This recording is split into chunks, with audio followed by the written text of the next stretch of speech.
जय गुरुदत्त। हर नमः पार्वती पतये हर हर महादेव हर।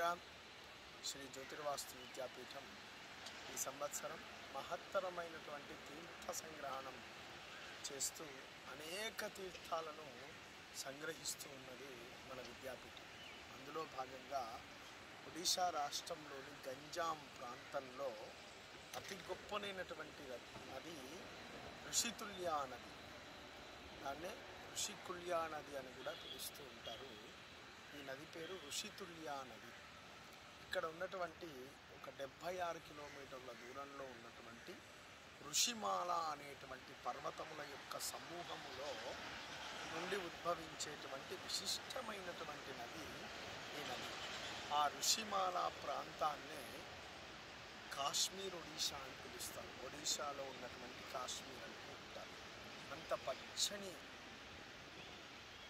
ఆహ్లాదకరమైనటువంటి వాతావరణానికి చిహ్నమైనటువంటి 7 పర్వత పంక్తుల యొక్క మాల, దాన్నే ఋషిమాలా పర్వతములు అని అంటారు. ఆ ఋషిమాలా పర్వతములో నుంచి ఉద్భవించినటువంటి ఈ ఋషితుల్యా నది, ఆ పర్వతములు దేనికి సంకేతము అంటే సప్త ఋషులకు సంకేతమైనటువంటి పర్వతం.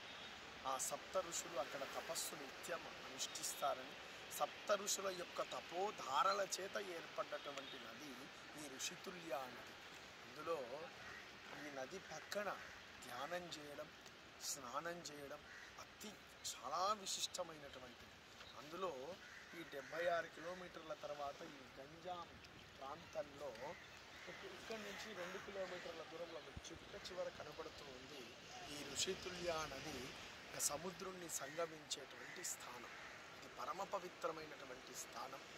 1000 వాజపేయ యజ్ఞములు, 1,000,000 అశ్వమేధ యాగములతో సరిసమానమైనటువంటి ఫలితం కలుగుతుంది అని మనకు చెప్పడం జరుగుతుంది. అంత బృహత్తరమైనటువంటి తీర్థాన్ని విద్యాపీఠం సంగ్రహణం చేసింది ఈ జలలింగార్చన కోసం.